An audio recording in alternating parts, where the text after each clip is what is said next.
ndiri muvhitori kakakwana kuti kwesere. Saka vanhu pavaiwa chivhitori ndopavakatongotanga kunditi masvingo. Saka ndoparakangobhosta iroro vanhu vakutonditi tete masvingo.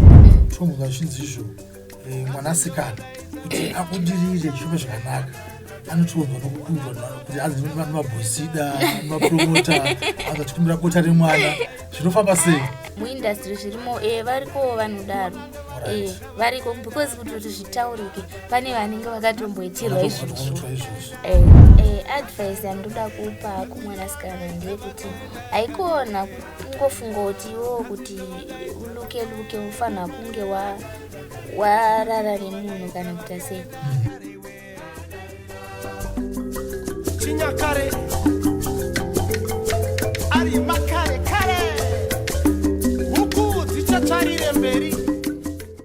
Welcome again to another exciting edition of Sekuru Wesa Talks. My name is Chiremba Wesa Masango Mucha Sikati Mulangeni Udlamini Ngedlemini kuphela. Today we have got an exciting actress, Tete Wejira, Tete Masvingo, Wejara Wejira Wejeve, Lile Chikoka, also known as Shinurai. Welcome Lile Chikoka. Tabri kamchile mzuguru. Ndiko seguru. Ndikamchile chotu mtupo ndiani? Mutupo ndisoko mukanya. Mwene wazvawo. Ana mwene wazvo anzi kufamba ukanyaira kudla uzamura kugara ukwenya. Soko yangu iyi. Aiwa ndikamchile mzukuru wangu. Ndinofara muna zvokwa nemuzvara nhasi. Ndokuchikamidzai kudara Sekuru Wesa Talks. Aiwa. Pano mzukuru tutana vakasiyana vangasiyana vanhu vakaita semi handitika Shinurai. Ndosara makuzikana zvokudaro. Asi tiudze kuti mimi dare renyu rakatangira papi? Kuti muzosvika nhasi pakunzi Shinurai nhasi, muzova nemukumbira wamanawo nhasi uyu. Makatangira papi yo jeni? Tiye nemi nhasi parasvika apa mwene wazvo. Sekuruka jeni yanga yakareba. Saka ndikada kubva kumashure-shureka ndingatopedza zuva rese ndichitsanangura. Asi ndingangoti inini ndakakurira kumasvingo ndichingofarira zvemusic nezvekuacta izvozvo. Asi ndingangoti zvakazonyatsokuitawo ndakunoku kuHarare. Sekuti kana uri kunana masvingo kana kuti uri kune imwe nzvimbo, talent kazhinji rinonyanya kupotikira kuno kuHarare. Alright. Nice. Tutira chacho zukuru wangu. Asi kuti mimuzonzi Shinurai zvatangira papi? Kuti ndizonzi Shinurai zvakatangira pakuti muno muHarare munomu ndaingotsvaga vanhu vekuactawo navo vari right but ndaivashaya. Asi pandakazosangana neNice Boom ndo pazvakatanga kundiitirawo zvakanaka. Chinondifadza ndechekuti kuNice Boom kwacho ndakangosvika zvezvokuti ndaitozvidhauta. Papatoshayikwa munhu aifanira kuacta ari tete, musikana wacho anga akamirirwa haana kusvika. Saka pakutraiwa paipa kunzi chimbotraya uyu ngambotraya. Inini ndo pandakakwanisa kukwanisa role iyoyo yeutete yacho iyoyo. I think ndo movie rakatanga kutoti inini ndizikamwe rinonzi The Wedding Disaster. Ndo pakatanga tete kumasvingo. Exactly, ndo pari kubhasitare kuti tete masvingo because ndakaacta ndiri tete. Saka vanhu vakabva vatanga kunditi tete masvingo. So vanhu vanga vasati vaziva zita rangu. Ndaitaura chivhitori, ndiri muvhitori kakakwana kuti kwesere. Saka vanhu pavaiwa chivhitori ndopavakatongotanga kunditi masvingo ipapo tiri pashuti ipapo. Saka ndoparakangobhosta iroro vanhu vakutonditi masvingo then tete masvingo. Kuzoti Shinurai yakazobva papi? Productions api makazoita pakatakuudza kuti Shinurai temukurumbira? Rekuti Shinurai rakatongoya sefani.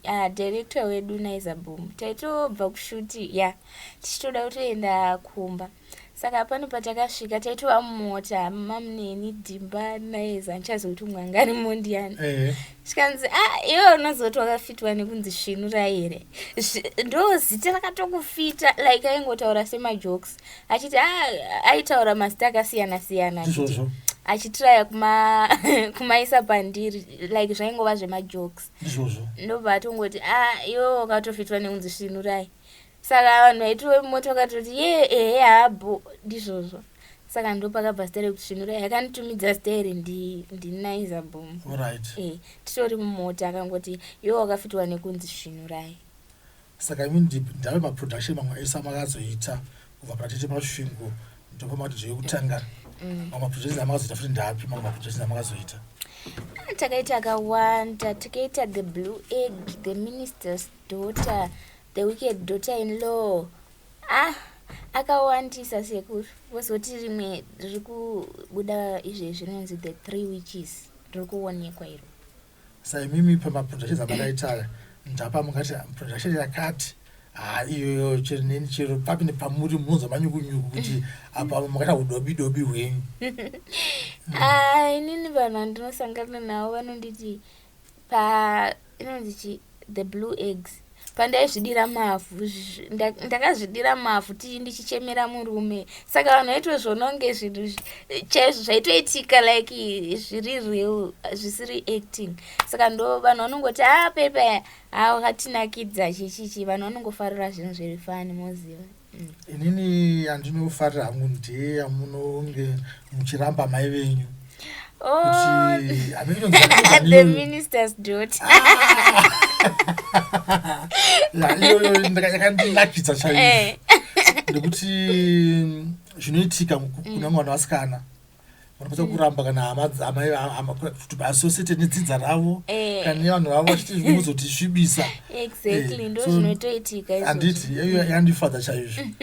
So nyaya dzekuacta idzi munangwe muti marole models enyu kuti ananingi maactors ananingi ava vanondiinspire kandi ndoshuwa kudenda zvasaivowo. Inini ndingangoti role model yangu inoti netsei nekuti vakawandisa sekuru. Vakawanda sekuru vanonditira vekunze. Vekunze futi nandoni mamuvi sekuru ini.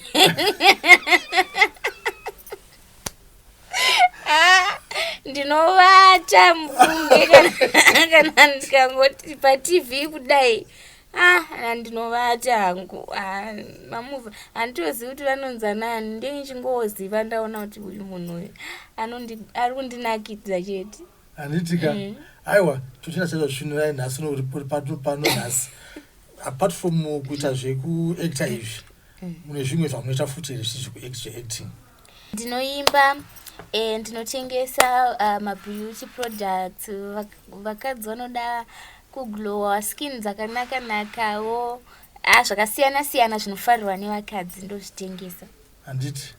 So zvinoratidza kuti izvo muacting industry you cannot only rely on acting for raramo yako. Semuno muZimbabwe ndo zvazvinotoda kuti woitawo side hustle rako uchibatsiridza because acting industry muno muZimbabwe inotirwadzei zvayo, asi tinenge tichishingirira kuti zvatinowana ikoko tozvitenderedza. Ukawana mari kuacting woitenderedza woishandisa kuside hustle futi ichipusha futi kuside hustle zvinogona kufambira zvakanaka. Saka isusu tobvuma kuti munhu angararame neacting chete. Munhu angararame neacting chete kana muri muno muZimbabwe. Asi kana takutaura zvekunze unotoona utoti celebrity lifestyle yekunze neyemuZimbabwe zvakasiyana. Saka ukada kutedzera yekunze iwe uri kuno kuZimbabwe unorasika. Unofanira kutongozwa kuti muno muZimbabwe ndo zvazviri. Woitawo side hustle rako kuitira kuti zvibalance.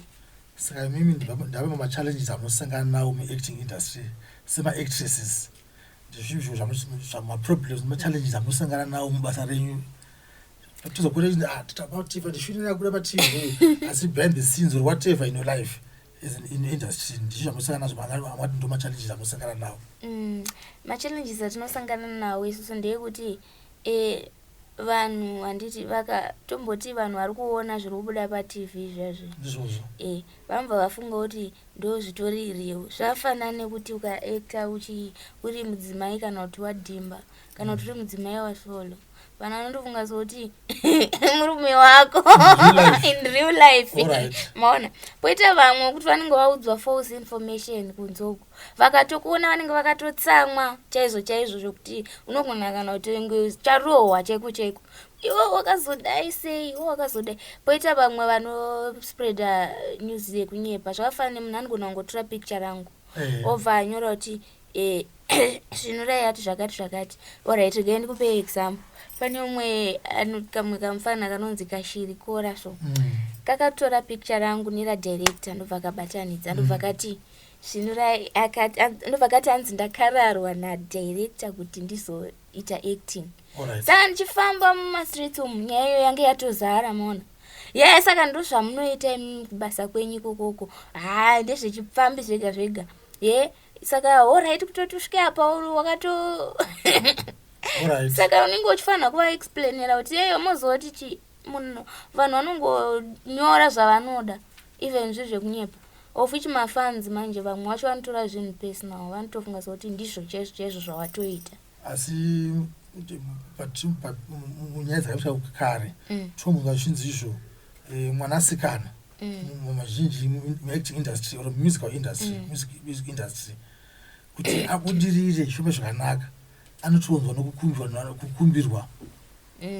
Aiwa mabhosida mapromota azatikumbira bota remwana zvinofamba sei vambusana nazvo here izvozvo? Handina kumbosangana nazvo kwandiri kushandira uku. Asi kuti inyaya yekuti zvinhu zvakapinda mubrain dzevanhu kuti kutoti munhu abudirire munhu wechikadzi wese anenge aita izvozvo.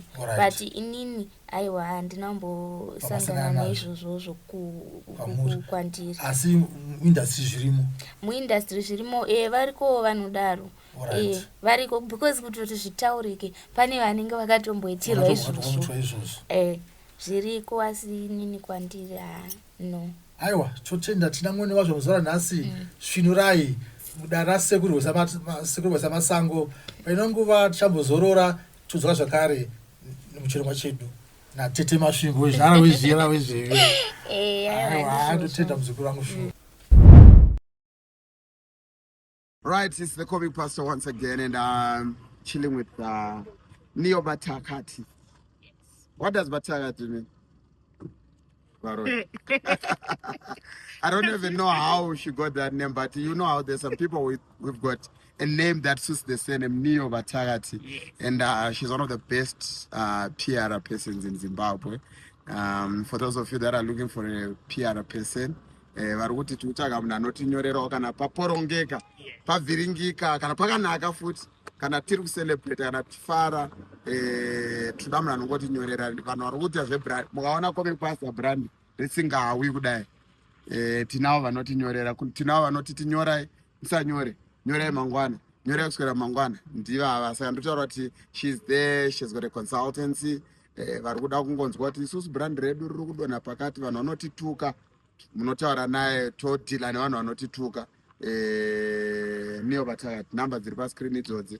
You can also send an email and the emails on the screen, so please feel free, use her, work with her. She's an amazing woman with all the PR consultants that you need in Zimbabwe.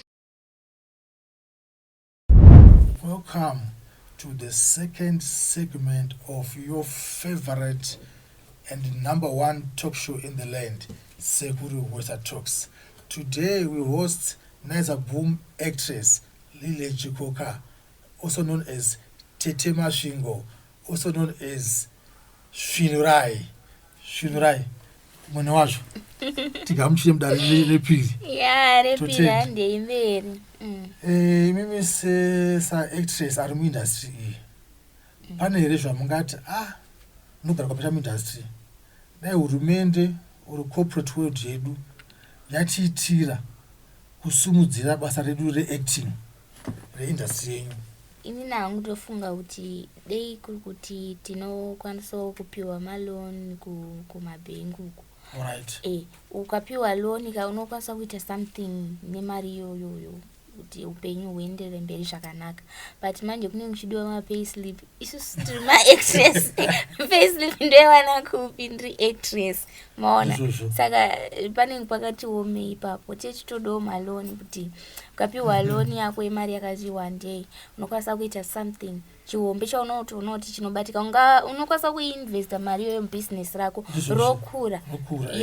Roenderera mberi.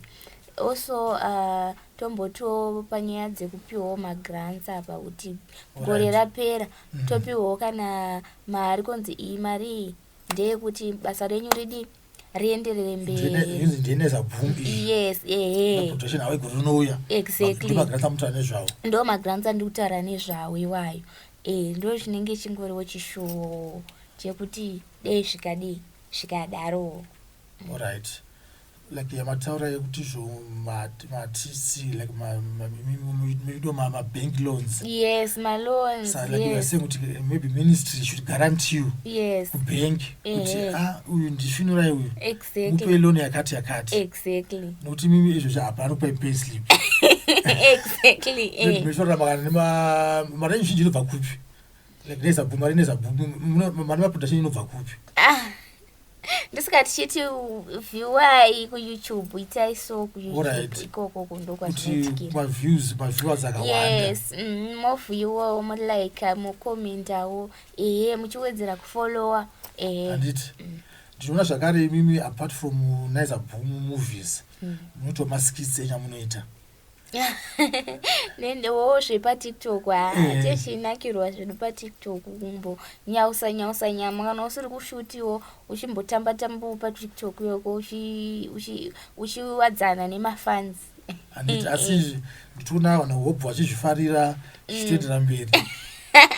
Vanhu hope vanozvifarira asi pane vamwe vanenge vachingotuka ukasosimba. How do you manage social media abuse or interactions social media? Both social media vanoita zvakasiyana-siyana. Munozvimanage sei? Ndingangotiriko zvino izvi ndopa ndisisina hangu pressure yakanyanya. Pamwe pacho ndaitopinda nemwoyo zvokuti ndinotodaira munhu zvichobva pakati pemwoyo. Pamwe pacho ndozviitira fani zvangu. But zvino izvi ndajaira manje. Mundioni ndichipindura munhu chero akanditi chii. Aiwa iko zvino ndoti pamwe kukura munhu unenge uchita uchikura ka. Pamwe pacho ndaitodaira zvekutotukana chaiko nevanhu. But zvino izvi ndakatoona kuti kutongozvijaira koza wakwanisa kufadza munhu wese. And also mukurumbira wenyu popularity is growing and growing. How do you manage it? Pana vanogara ma-inbox aita nemi here uri muchifamba mustreet ndodzanamusana nemimwe zuva muchiva kuperformance kugwadzura kuti mufambe road yakanetsa vana vako vachikuteerai muita sei that's popularity. Imi muzvimanager sei? How do you manage that? Ini ndakaona kuti vanhu mafans aya havadi kuignore. Vakatokuvaignore vanokuita rafu. Alright. Saka kana wavaona zvezvo tomboti vaungana ita zvavari kuda. Vakati varikuda kutorwa newo mapictures mukuwirirana. Pane vamwe futi vanouya vachikuharasa. Zvakafanana neni ndiri mupfupi zvangu. Unoona mumwe munhu achiti kana kuti iwe mfane maona. Saka kana munhu akatondidaro ka handi mupfupi ndiri mupfupi kasika vanhu vanondidherera kuti iwe kasvinura yapano. Saka muri kuona kuti pane vamwe vaya vanozoti svinura yanovhaira kana kuti chi approach yako kumunhu ngaivewo yakanaka. Ininiwo ukangonditi yesi svinura indofanirwa kumira ndokumhoresa zvakanaka. Zvino umwe anototi iwe mfane yapano kana kuti ari mumota make uchizvifambira ototi iwe uya undimhoresei pakadaroka inini ndinotoomesa gotsi ndotoramba ndichienda. Ende munhu iye anozoenda pasocial media kuti svinura yanovhaira ndokuvhunza kuti inini ndiri kundida kuvhairira ndaitei. Iwe unenge wakatadza kundi approachawo zvakanaka. Saka ukangondi approachawo zvakanaka inini ndinokwanisa kuita zvaunoda iwewe. Alright, ndanzwa muchitaura futi muchiti mimi mune also a musician.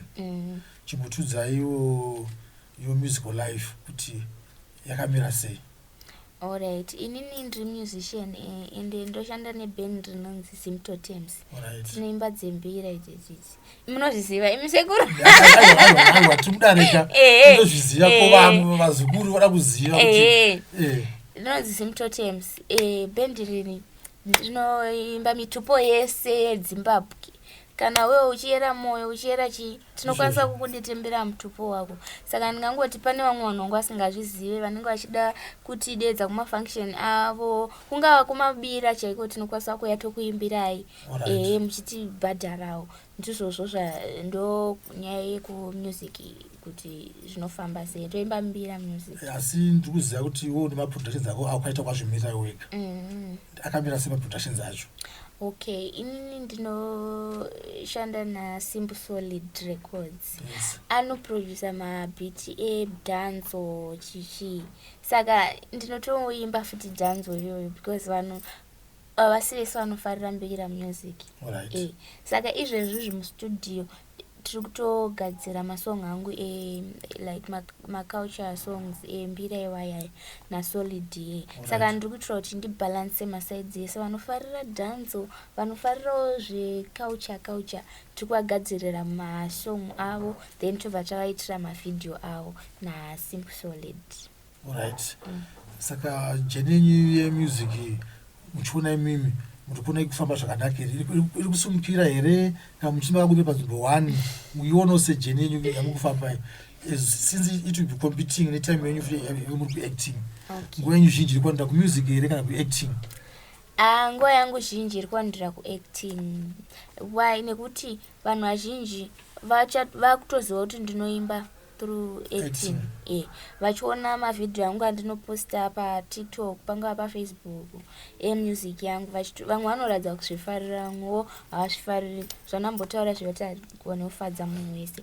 Saka nguva yangu zhinji inenge iri kuacting then kana ndaitawo free ndomboenda kumusic ndombonoitawo 1-2. Aiwa, tutenda chaizvo tikuchinzira teka nhasi uno kubva kuna Tete Masvingo wezhara wezhira wezheve Svinurai ari pano muzora nhasi tichidzoka muchikamu chedu chekupedzisira tichanzwa imhosvo here kuzvikaisa mafuta ekutsuka. Handishandisa mafuta handinotengesa zvimagling products. Imhosvo here kutuka kublow tinzwa nazvo Tete Svinurai Tete Masvingo.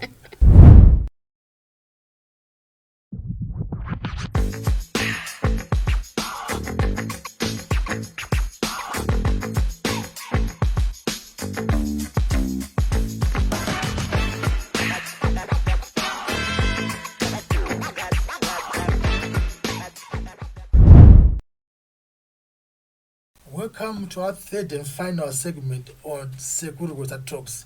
Today, as we host actress Lilian Chikoka, Tete Masvingo Svinurai. Muzukuru wangu. Andemberi sekuru ngatifambe. Wataura nyaya ndinotengesa maproducts, mabeauty products ekuglowisa. Titsanangurire kamuchiti kuglowa kurire muzukuru. Ndiko kunonzi kuyuza here kunzi munhu atotsuka kachii titaurire muzukuru. Sekuru munhu wese anoyuza. Imi munotoyuza cooking oil kuisa mpoto muchibika sadza kuyuza. Hakuna munhu asingayuzi. Alright. Sekuru inini ndotengesa maproducts akasiyana siyana. Munhu anoita zvaanoda neskin yake bedwe. Anoda kutsuka uya kwandiri ndinawo mafuta acho. Anoda asingadi kutsuka ada kungoglow achingoda kungomenyukirawo skin kuti aluke good. Unouya ndinazvo. Vana vadiki vese mafuta awo ndinawo. Enyu vanhu vechirume ndinawo. Imimiwo varume hakuna kuzvarirwa kunzi muzore Vaseline chete. Munotokwanisa kuzora mamwe futi mafuta muchiglowawo futi. Saka vazhinji ndoshandise vachitanzi vanhu isusu vanhu vatema toda kuti kutsuka kusiya skini yedu takutora tsika dzekunze ndodzava kuti tite kutsuka. Vamwe vachiti zvanzvo tikutora culture yekuNigeria ndokune vanhu vanoyuza zvakawanda zvikurusa. Munozviona sei? Isusu dei kuri kuti hatidi kukopawo zvevamwe. Dei tichiri kungodya munjonjo nanhasi nekuti kare kwaisabikwa nhingi muriwo une mafuta. Saka zvese izvozvo ku-upgrade kunenge kuchiitika mulife. Saka zvinhu zvinoshanduka, zvinhu zvinochinja. Iwe unogona ku-upgrade ganda rako futi. Eka. Andi uri kukurawo uchichinja here. kare kwaive kare vanhu vaisageza vamwe vaida vaigeza vasingadi havadi saka iko zvino izvowo tiri kumhanya nekugeza ikoko nekuzorazorawo zvekuti tinake nake muluke muluke. Kudhara kwakune maslay queen here sekuru? Kwakusina. Izvezvi kwaani anonzi ne anonzi maslay queen. Inini kudhara kwangu ndaisatoda kugeza weni. Ndine mutwini. Ini ndaitozikamwa kuti alright. Ene twin brother. Alright, twin brother, right. That's good. Inini twin brother yangu yakatosvika pakuti inini mama handidi kurana nali anopinda magumbezi neshena. Nditobva unotamba neshene yangu ndinopinda magumbezi. Ndasingadi zvekugeza ndakamboruwa ndikadi. Kudhara iko zvino izvo ndakuzvidawo ende. Saka nguva yako mazuva kuti zvoshu vasikana vemazuva madzimai kuti kafamba nezvako mazuva ano. Vachiuza vachislayer ndozvako mazuva ano. Hazvinei nekuti neculture yekunze kana kuti chii, asi kufamba kwenguva ndomataura muri kutaura. Saka handisi kuzviramba ndizvozvo chaizvo ndozvitengesa. Pane vamwe vanoti hanzi kune izvozvi mabeauty products izvi kune zvinowedzera kana magadziko emunhu kana zvinowedzera mahips emunhu. Munazvo here izvozvo? Makambozvinzwa nezvazvo here izvo? Aiwa imi sekuru ndakudze kuti zvese zvavangada zvingadi imakangwarisa imi. Asi ndiri kungoti ini ndiri kungoti ndotengesa zvakasiyana siyana. Ende vakadzi kana tikatoti zvakasiyana siyana, isusu vakadzi ndisi tinoziva zvatinoda, secret yedu. Saka ini ndinotoziva kuti pandiri kutaura kuti zvakasiyana siyana ivo vakutonzwisisa kuti ndiri kuti chii. Ende vachatouya vachivhunza because vanotoziva kuti zvakati Tete Masvingo vanazvo. Aiwa, zvinotifadza katichiona Tete Masvingo muchibhalansisa life yenyu zvakanaka kudaro kuti mune acting, mune music, mune mabeat project yamukutengesa. You are balancing your life well. Of course, muri munhu anotobuda mufamily mune vanhu. Apa ndinoziva kuti mune twin brother. Brother inga iri kupi zvezvi? Twin brother yangu iri South Africa. Mukanya, ndimukanya iwawo manje. Vadinini ndikatodenewa zviya kana varipoka anoita chiki zvakafanana akambouya ndichifamba nemutoni pane mumwe munhu zvandamuchitaura zviya kuti anoti iwe mufana svinurai akatodzoka mumashure akati mufana wako ndiani iwe ndikatonomubata taewa mukanya ikona kudaro. South Africa vari kuitei? Vanotozve acting here kati is not into that, is into other things. No, uyo haite izvozvo hake anenge achingosapota chete. Alright. Right. Musekuru wangu Svinurai. Mune muri makarorwa? Matanga mibvunzo yapera sekuru. Ndemberi. Enda ndatokanganwa kupa vanhu phone number vachada Alright, lamba dzenzo kuti chii? 07127615995. Also vanoda kumawigi, ndine friend yangu anotengesa mawigi akanaka, anostore lafti vanhu mawigi. Mawigi. Saka vanongobata panhamba idzodzo dzandavapa. Alright, muzukuru wangu. Iwo pane here zvavangada kusiyira vana veZimbabwe kana kunyanya girl child zvavangada kumuudza kuti dai madesa neupenyu kana advice ingada kutipa mwanasikana, ungauti chikumwanasikana? Alright. Advice yandoda kupa kumwanasikana ndeyekuti zvauri kunzwa kuda kuita ita izvozvo. Haikona kungofunga kuti iwo kuti uluke ufanira kunge warara nemunhu kana kuti sei. Unotokwanisa kutoita ka small business kako zvotodii zvotofamba. Usatorirwa advantage nevarume. Varume tiri kukuziva ende tinovaziva kuti anenge anazvo ka ende kuti angokuti apa chimara chaunodya chemara. Asi chinemi varume imi sekuri muri murumewo futi. Sei varume muchidaro? Someone once told me kuti it's almost every man's desire to conquer as much women as they can. I don't know how true it is, but this maybe akati masenga ekare. Maybe something varume vachizogodaro basa murume vanoona kuti murume awe kwaurika mukadzi ndokachi ndonowatanga. Tuma sign so tuma action murume uzoya. ushama uripinda kudai uri mani anokutangire zvake kuita nje kuti izvo vanasikana mazuva ano vari kuda zvinhu chaizvo havati kupfuurwa ndo vanotanga nemadhare vavo vaitanga nechichi kuti zviite se ende shuwa unototengerwa iphone yaunoda unotengerwa kana chipimo chaunoda unototengerwa samimi ndo mungati chikuwana wakasangana nezvakadaro mungati chiadvisa mungava pasikana vakadaro ini ndoda kungovakurudzira kuti vedwe iphone kana kuti kuda tenga mapotatoes ako akachipa kumbare unozvifurayira kumba kwako kwete kuti hanzonwatengerwa kana mbatatisi dzakatsva idzi ende ndo zvatinoda kavasikana tinoda hatidi sadza kaisi tinotoda izvozvozvo saka unogona kungotenga mapotatoes ako kumbare uko marashian akachipa kumbare uko wotonozvifurayira pajeni wotodya chaunoda unokwanisa uchidya anytime you want asi nyaya yekusada kubika ndo kunokupa pressure yekuti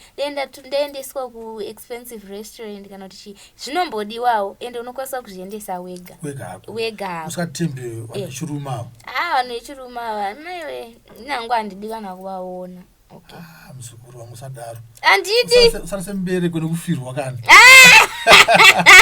aiwa handidi kuvaona mulife yevana alright then iwo tosaka nenyaya yedrug substance abuse tinonzwa muacting industry hanzi zvakanyanya chaizvo unoti ndisanda kupinda pascreen so ndikangoita ndisambokweva kana ndisambomwira mwira kadoro muti ipapo sekuru ndoti vanhu variko vanozviita poita vasingazvi umwe anototaura kuti handigona kupinda pastage kuimba ndisina kuzviita izvozvo asi ndinototi chinhu chinonzi kamera chinhu chekuti kana wakatodhakwa unodhomoka unotadza kutaura zvakufanira unge uchitaura ende zvinobva zvatomisa basa saka zvakafanana necharacter yasoloya vanhu vazhinji vanondibvunza kuti ndiwe Shinurayi tiri ndiunonyanyaurira nasolo nguva zhinji memory message anenge akadhakwa here ndotovaudza kuti ndezvekuacta like akatobva paseti akutotaura zviri normal takutotaura normal life hazvisi zvareri zviya aiwa kuti chizviya budget alright anenge asina udhakwa anenge character nayo icharacter it's just character akangopinda mucharacter unotomona abhendesa makumbo aita zvaanoita asi anotofamba zviri normal anototaurawo zviri normal anenge asina kudhakwa pana drug raanoshandisa kana ita sei asi ndiri kurudziro yamungapi kuna vamwe vanhu vari kuzviita kurudziro yandingavapa ndeyekuti vanokwanisa kusiya here handizivi kuti zvinosiyika here because ini handizviite saka pamwe inenge yaaddiction ameno kana pane danho kana rinokwanisa kutorwa kuti unge uchizozvisiya sezvo zvichinzanzi hazviite ungoti munhu utomuti tosiya papo bva hanzi hazviite handizivangu saka exactly okwanisa kudii osiya otorarama normal life zvinotonakidza kuti rarama usina kudhakwa aiwa ndotenda muzukuru nokuya kuno koita muzuva ranhasi ndichitendawo natsigiri vedu tisati abva pano nyaya dzebhora unosapota bhora here muzukuru timu yebhora manosapota ndipi timu yebhora ndinosapota inaizapu uye handizivi nezvebhora timu yebhora auno timu yebhora unosapota here mutambo webhora wavo unosapotawo hapana nangu handizivi zvebhora asi mabhuza kungonoonawo pachigiraundi uchingovaraidza maziso handitoziva hangu regedzai ndongochuza hangu inonzi Manchester United